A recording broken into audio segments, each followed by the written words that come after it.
Hello student, my student sir. Day student, पिछली क्लासों में हमने ख्याति के मूल्यांकन की आवश्यकता यानी need of valuation of goodwill और ख्याति को प्रभावित करने वाले घटक पढ़े थे, यानी factors affecting valuation of goodwill. पिछली क्लास में हमने डिस्कस किया था और हमारा जो टॉपिक चल रहा था वो चल रहा था एडजस्टमेंट ऑफ गुडविल, ख्याति का समायोजन। उसमें पढ़ा था हमने ख्याति क्या होती है, यानी गुडविल क्या होती है, टाइप्स ऑफ गुडविल पढ़ा था, नेचर ऑफ गुडविल पढ़ा था हमने। और आज हम जो डिस्कस करने वाले हैं वो हमारे प्रैक्टिकल कंसेप्ट है, basis of valuation of goodwill, ख्याति के मूल्यांकन के आधार, ख्याति के मूल्यांकन के आधार, basis of valuation of goodwill.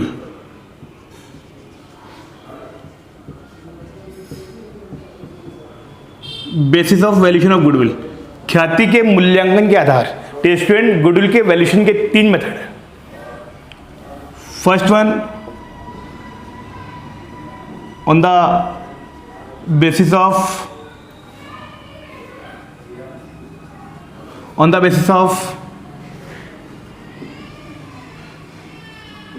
Average profit, इसको कहते हैं औसत लाभों के आधार पर, औसत लाभ के आधार पर, यानी on the basis of average profit. Average profit को कहते हैं हम औसत लाभ। सेकेंड है बेसिस हमारा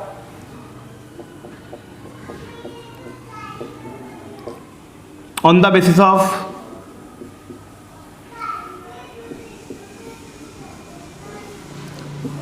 नॉर्मल प्रॉफिट, सामान्य लाभ, ये सामान्य लाभ के आधार पर। On the basis of average profit यानी औसत लाभ के आधार पर, on the basis of normal profit यानी सामान्य लाभ के आधार पर, और थर्ड है हमारा on the basis of super profit, on the basis of super profit, जिसको कहते हैं हम अधिलाभ के आधार पर, अधिलाभ। स्टूडेंट, हम भी सारे वर्ड जो यूज करेंगे वो इंग्लिश में यूज करेंगे। Average profit, normal profit and super profit, इन सभी का जो यूज किया जाएगा वो हम इंग्लिश में ही करेंगे, क्योंकि हमारे क्वेश्चन में जो कंसेप्ट आएगा पूरा इंग्लिश में आएगा।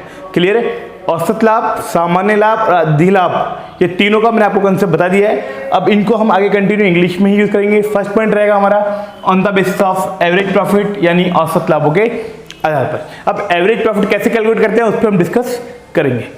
Clear student? फर्स्ट पॉइंट हमारा on the basis of average profit. On the basis of average profit, average profit के बेस पर हम गुडविल का वैल्यूएशन करेंगे। लेकिन पहले गुडविल का वैल्यूएशन करने के लिए हमें कितने बेसिस है? तीन बेसिस हैं, एक तो एवरेज प्रॉफिट, एक नॉर्मल प्रॉफिट और थर्ड सुपर प्रॉफिट। तो एवरेज प्रॉफिट कैसे कैलकुलेट करते हैं हम? तो dear student, average profit calculate करने के यहाँ तीन स्टेप्स है।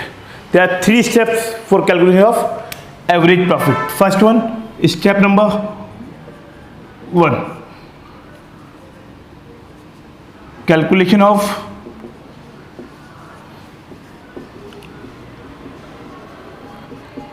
Adjusted profit. Calculation of adjusted profit, ये एवरेज प्रॉफिट नहीं है, एडजस्टेड प्रॉफिट है। अब ये एडजस्टेड प्रॉफिट कैसे कैलकुलेट करेंगे हम? देखिए, यहाँ आपको प्रॉफिट होगा 2015, 2016 और 2017। हम मान लेते हैं 3 ईयर्स का प्रॉफिट आपको क्वेश्चन में गिवन हुआ। आपका एवरेज प्रॉफिट निकालना है। कैसे निकालेंगे? उसकी फर्स्ट स्टेप है calculation of adjusted profit. Profit given होगा आपको, इस प्रॉफिट के अंदर यदि कोई एबनॉर्मल लॉस लेस किया हुआ है उसको वापस ऐड कर देंगे। एबनॉर्मल लॉस अगर इसमें कोई लेस किया हुआ है तो उसको हम वापस ऐड करते हैं। ये एबनॉर्मल लॉस को हमने ऐड कर दिया। ये एबनॉर्मल लॉस होते क्या है स्टूडेंट? ऐसे लॉस जो बिजनेस के नॉर्मली वो लॉस बिजनेस में नहीं होते हैं, loss by fire, loss of speculation business, हमने कोई सट्टे का काम किया या स्पेकुलेशन को लॉस हो गया, तो लॉस हमारे बिजनेस का लॉस नहीं है, वो लॉस हमारे बिजनेस की वजह से नहीं हुआ है। हमने कोई जुआ खेला, सट्टा खेला हमने, और क्या हुआ, हम उस लॉस उसमें हम हार गए, तो लॉस हो गया, तो वो लॉस हमारे बिजनेस का लॉस नहीं है। तो उसको हमने बिजनेस में से पहले लेस किया हुआ था, उसको वापस ऐड कर देंगे, क्योंकि हमें यहाँ पे एक्चुअल जो प्रॉफिट है वो निकालना है। जो प्रॉफिट हमारे बिजनेस का नॉर्मल रूटीन बिजनेस का लॉस नहीं है, उसको वो लॉस हमारी वजह से हुआ है, पर्सनली हमारा उसका लॉस हुआ है, वो बिजनेस में से हमने प्रॉफिट में से लेस किया हुआ है, तो उसको हम क्या करेंगे, वापस ऐड कर देंगे। और इसमें लेस करेंगे हम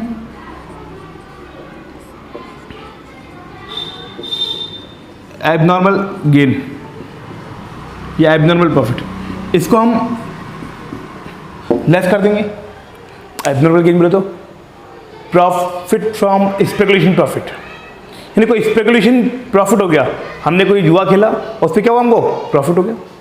वो ऐसी इनकम है जो हमारे बिजनेस इनकम नहीं है, लेकिन इस प्रॉफिट में क्या है, वो इंक्लूड है। जब वो प्रॉफिट इस बिजनेस के प्रॉफिट में इंक्लूड है, तो उसको हम वापस क्या करेंगे, लेस करेंगे।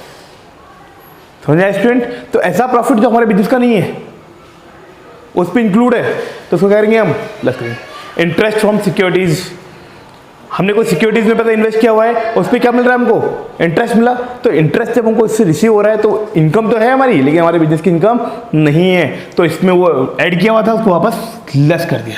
तो ऐड लेस करने के बाद जो आएगा, ये होगा हमारा एडजस्टेड प्रॉफिट। एडजस्टेड प्रॉफिट, इसे कहते हैं हम एडजस्टेड प्रॉफिट। Clear student? इसके बाद ये थी step number 1, calculation of adjusted profit. अब हम डिस्कस करेंगे स्टेप नंबर 2, इसका नेम है स्टेप नंबर 2, कैलकुलेशन ऑफ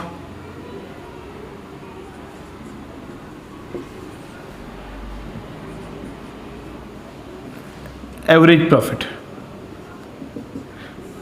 अब हमें निकालना है एवरेज प्रॉफिट, तो स्टेप नंबर 1 से जो आएगा वो स्टेप नंबर 2 में वर्क आएगा। स्टेप नंबर 1 कंप्लीट होगा, उसका चलेगा स्टेप नंबर 2। ये आया था हमारा एडजस्टेड प्रॉफिट। अब हमें निकालना है एवरेज प्रॉफिट, तो ये कैसे निकालेंगे स्टूडेंट? एवरेज प्रॉफिट कैलकुलेट करने के 2 मेथड है। First one,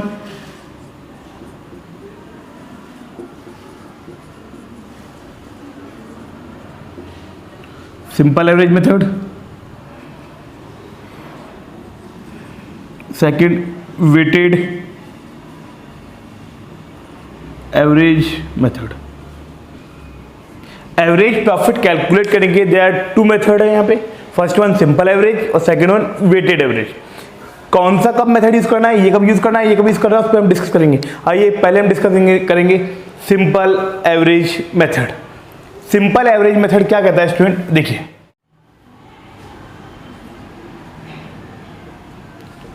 simple average method. अब सिंपल एवरेज मेथड, पहली बात तो इस मेथड का यूज कब करना है हमको? व्हेन प्रॉफिट, कौन सा profit? Adjusted profit. When profit are not in ascending और डिसेंडिंग ऑर्डर। प्रॉफिट ना तो असेंडिंग ऑर्डर में हो ना डिसेंडिंग ऑर्डर में हो। अपने यहाँ जो 12th में सिलेबस में है बिल्कुल असेंडिंग में ही है। जब आगे स्टडी करेंगे आप लोग सी वगैरह में करेंगे, तो वहाँ के असेंडिंग और डिसेंडिंग ऑर्डर के अंदर हम कभी भी सिंपल एवरेज का यूज़ नहीं करते। जब भी प्रॉफिट कभी फ्लैक्चुएट हो रहा है, कभी 80,000 फिर 90 हो गया फिर 70 हो गया, जब भी प्रॉफिट क्या होगा, फ्लैक्चुएशन में होगा, तो उस केस में हम सिंपल एवरेज का यूज़ करेंगे। और सिंपल एवरेज से कैसे निकालते हैं एवरेज? बिल्कुल सिंपल है। एवरेज प्रॉफिट का फॉर्मूला होता है total profit of number of year. अभी 3 इयर्स का हमने एडजस्टेड प्रॉफिट निकाला था। एडलेस करने के बाद जो भी प्रॉफिट आएगा उन 3 इयर्स के प्रॉफिट को हम ऐड कर लेंगे और टोटल प्रॉफिट जो आएगा उस पर नंबर ऑफ ईयर का डिवाइड करेंगे, नंबर ऑफ ईयर। अब नंबर ऑफ ईयर कितने? 3 है, तो 3 से डिवाइड कर देंगे, जो आएगा वो हमारा आएगा एवरेज प्रॉफिट। एवरेज प्रॉफिट ये है हमारा सिंपल एवरेज मेथड। इस मेथड का यूज कब करते हैं अपन, जब ना तो प्रॉफिट असेंडिंग ऑर्डर में हो या डिसेंडिंग में, लेकिन 12th के अंदर ओनली असेंडिंग ऑर्डर है। अगर प्रॉफिट असेंडिंग ऑर्डर में है तो हम यूज करेंगे वेटेड एवरेज, वरना हमेशा कौन सा यूज करेंगे हम, सिंपल एवरेज। Clear student? ठीक है। B point, weighted average method. This method is used when profit is given in ascending order. Ascending order में 1 लाख, 120, 150, 2 लाख, 250, 5 लाख ascending order में होगा। प्रॉफिट ascending order में है तो then we will use weighted average method। और weighted average method का formula क्या होता है? Average profit equal to total of product into weight upon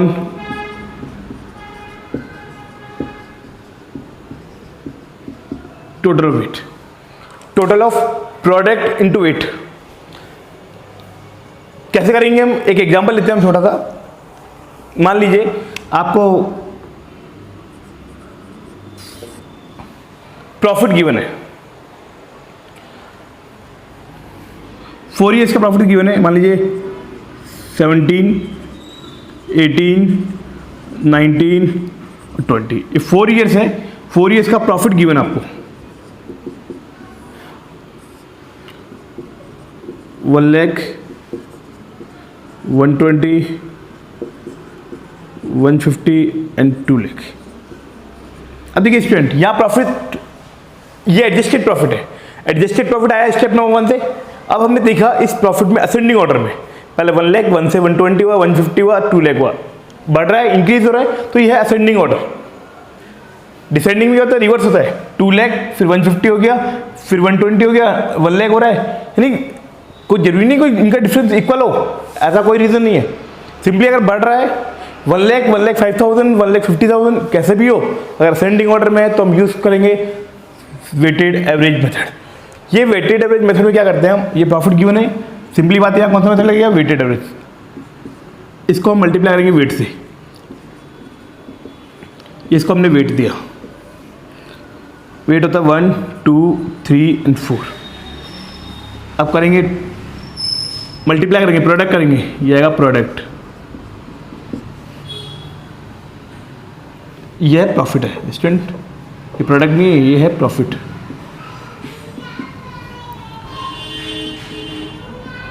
one lakh, 2,40,000, 4,50,000, 8 lakh. Total कीजिए 8, 12, 12 और 2, 14 और 15,90,000। तो टोटल ऑफ कहीं का प्रॉफिट इनटू वेट, ये प्रॉफिट और वेट को मल्टीप्लाई किया तो ये आ गया टोटल, ये आ गया हमारा 15,90,000। Clear student? डिवाइड करेंगे हम टोटल ऑफ वेट से। टोटल ऑफ वेट 7, 9 और 10।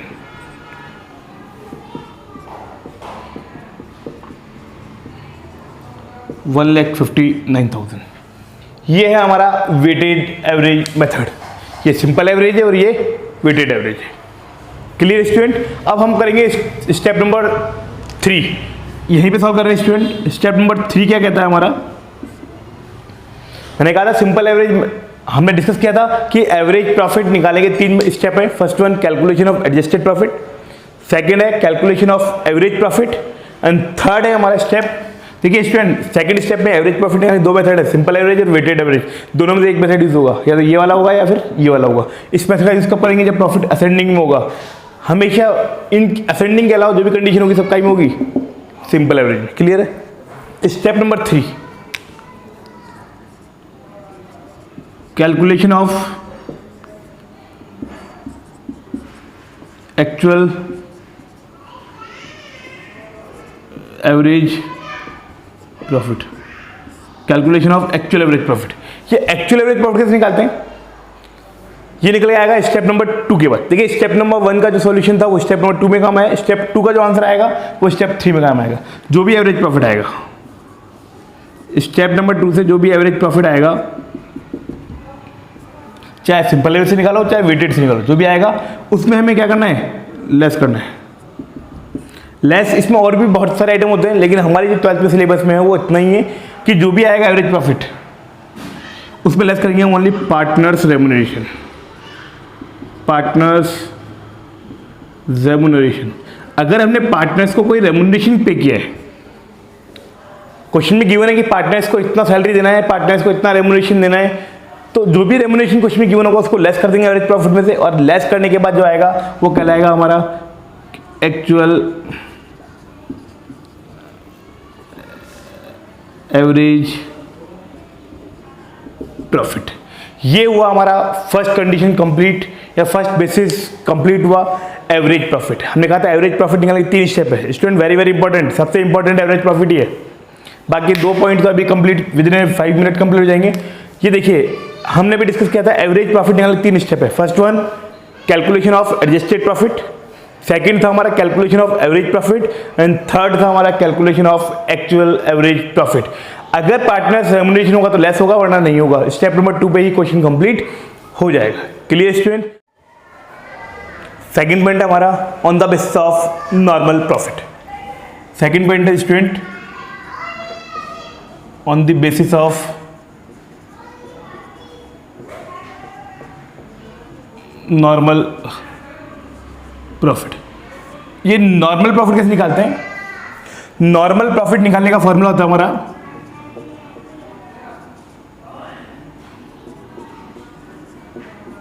नॉर्मल प्रॉफिट निकालने का फॉर्मूला होता है कैपिटल एम्प्लॉयड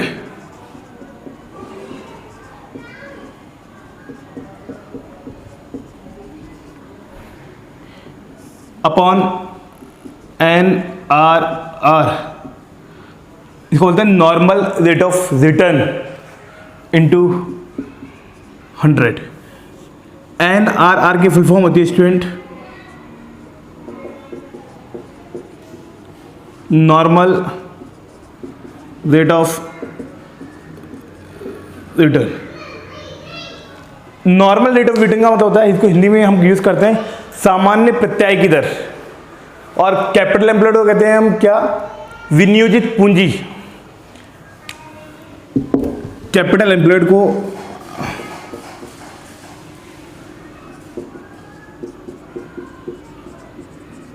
क्वेश्चन में गिवन होगा कि कितनी कैपिटल हमने इंट्रोड्यूस की है, इसको हिंदी में कहते हैं हम विनियोजित, यानी इन्वेस्टेड कैपिटल।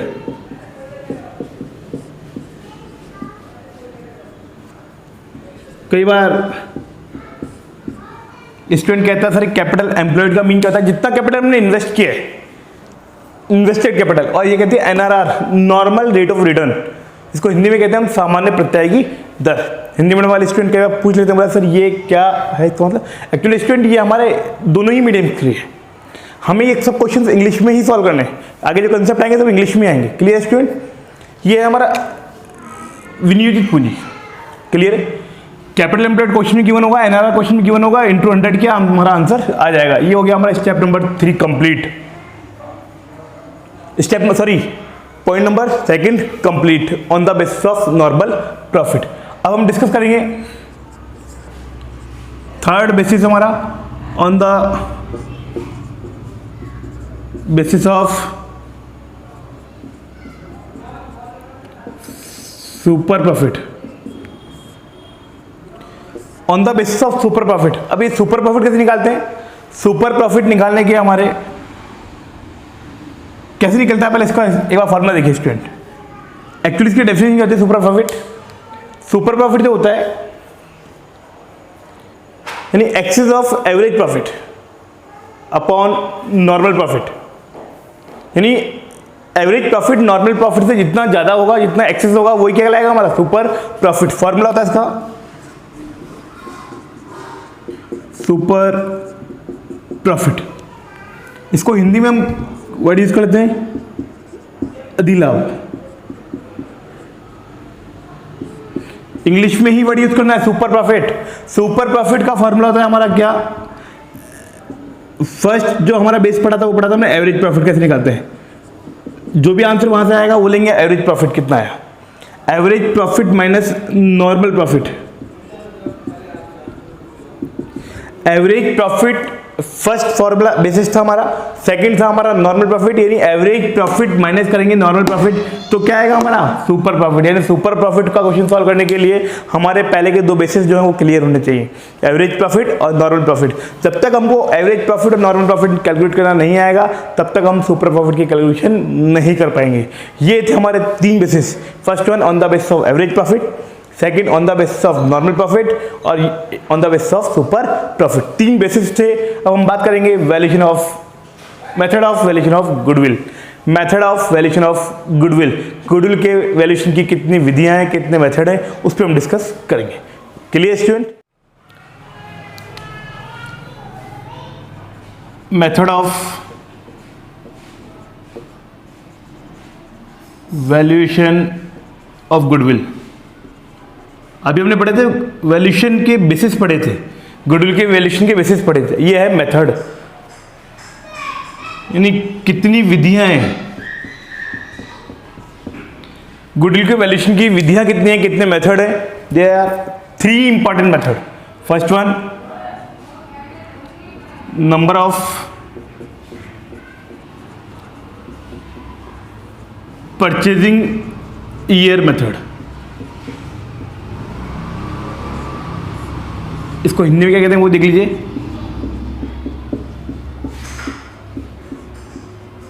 वर्षों की क्रय विधि, इसको इंग्लिश में क्या कहते हैं, number of purchasing year method. Second है हमारी capitalised method,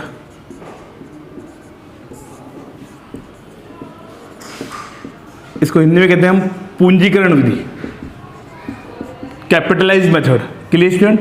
and third method है इनका इसका एन्युटी मेथड।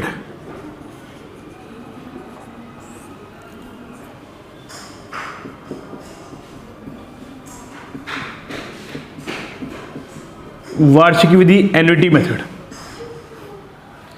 अब इनके फॉर्मूले क्या होते हैं, कैसे करेंगे इसको? देखिए student, number of purchasing year method, इस विधि से अगर इस मेथड से आपको गुडविल कैलकुलेट करनी है तो गुडविल कैलकुलेट करने का फॉर्मूला होता है, देखिए हमारे 3 बेस थे, या तो बेस होगा हमारा average profit short play ground, या क्वेश्चन में कहेगा नॉर्मल प्रॉफिट के बेस पर, या कहेगा सुपर प्रॉफिट के बेस पर। 3 बेसिस है, तीन में से एक बेस आपको क्वेश्चन कहेगा कि सुपर प्रॉफिट के वैल्यूएशन के 3 ईयर्स के आधार पर, 3 ईयर्स 4 ईयर्स 5 ईयर्स जितना भी ये दिया हुआ, सुपर प्रॉफिट के 5 ईयर्स के आधार पर आपको गुडविल का वैल्यूएशन करना है, एवरेज प्रॉफिट के 3 ईयर्स के आधार पर आपको गुडविल का वैल्यूएशन करना है। जिसके भी आधार पर कहेगा, एवरेज प्रॉफिट के 3 ईयर्स के आधार पर गुडविल का वैल्यूएशन कीजिए, सुपर प्रॉफिट के 6 ईयर्स के आधार पर गुडविल का वैल्यूएशन कीजिए, कोई बात नहीं। सुपर प्रॉफिट निकालने के कहेगा सुपर निकाल लेंगे, एवरेज के लिए कहेगा एवरेज निकाल लेंगे, और जितनी ईयर के लिए कहेगा उससे मल्टीप्लाई कर देंगे। यह आएगा नंबर ऑफ परचेजिंग ईयर, जितने भी ईयर के लिए कहेगा उससे हम उसको मल्टीप्लाई कर देंगे और ये हमारा कंप्लीट हो जाएगा। जितने भी ईयर के लिए कहेगा 3 ईयर्स 4 ईयर 5 ईयर जितने भी ईयर के लिए कहेगा उसको हम इसको मल्टीप्लाई कर देंगे। Clear student? ठीक है, इस मेथड से अगर गुडविल निकालनी है आपको, इस मेथड से अगर गुडविल निकालनी है तो आइए, कैपिटलाइज मेथड के लिए क्वेश्चन कहेगा तो वही 3 बेस है हमारे, या तो एवरेज प्रॉफिट के बेस पे कहेगा, या फिर नॉर्मल प्रॉफिट के बेस पे कहेगा, या फिर सुपर प्रॉफिट के बेस पे कहेगा। जिस पे भी कहेगा, जिसका भी अमाउंट होगा वो लिख देंगे हम। सुपर प्रॉफिट का अमाउंट जो आएगा ये लिख देंगे, एवरेज प्रॉफिट पे कहेगा तो एवरेज प्रॉफिट लिख देंगे।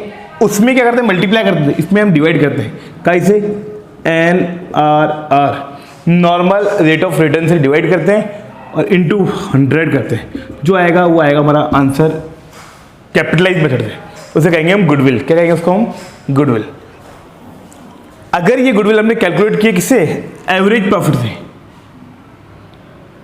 ध्यान देखिए स्टूडेंट, सबसे इंपॉर्टेंट टॉपिक है ये, अगर ये वैल्यूएशन जो किया गया है वो एवरेज प्रॉफिट से किया गया है यहाँ पे, तो जो भी हमारी गुडविल आएगी तो फिर एक्चुअल गुडविल निकालने के लिए केवल ये लगेगा फॉर्मूला किस केस में? ओनली एवरेज प्रॉफिट के केस में। अगर हमने एवरेज प्रॉफिट से फॉर्मूला पुट किया और हमारी गुडविल आ गई है, तो जो भी गुडविल आएगी उसमें, तो एक्चुअल गुडविल के क्या करेंगे, जो भी हमारी गुडविल आई है उसमें से हम कैपिटल एम्प्लॉयड को लेस कर देंगे, तब जाके हमारी एक्चुअल गुडविल आएगी। अगर सुपर प्रॉफिट किससे निकाला अपन ने तो डायरेक्ट आंसर ही आएगा, लेकिन सिंपली जानना जब एवरेज प्रॉफिट से निकाली गई है तो उस केस में इसमें से जो आंसर आएगा उसमें से कैपिटल एम्प्लॉयड को लेस करना पड़ेगा। थर्ड मेथड है हमारा एन्युटी मेथड, और एन्युटी मेथड से गुडविल कैसे निकालते हैं स्टूडेंट? गुडविल निकालने का फॉर्मूला होता है हमारा क्या, या तो एवरेज प्रॉफिट का आएगा, या नॉर्मल प्रॉफिट का आएगा, या सुपर प्रॉफिट का आएगा, जिसके भी बेस पे आएगा, एवरेज प्रॉफिट, नॉर्मल प्रॉफिट या फिर सुपर प्रॉफिट, जिस भी बेस पे कहेगा इसको मल्टीप्लाई कर देंगे हम एन्युटी वैल्यू से, और क्वेश्चन के अंदर एन्युटी वैल्यू आपको गिवन होगी और उससे इसको मल्टीप्लाई कर देंगे। Clear student? ये था हमारा 3 मेथड थे हमारे।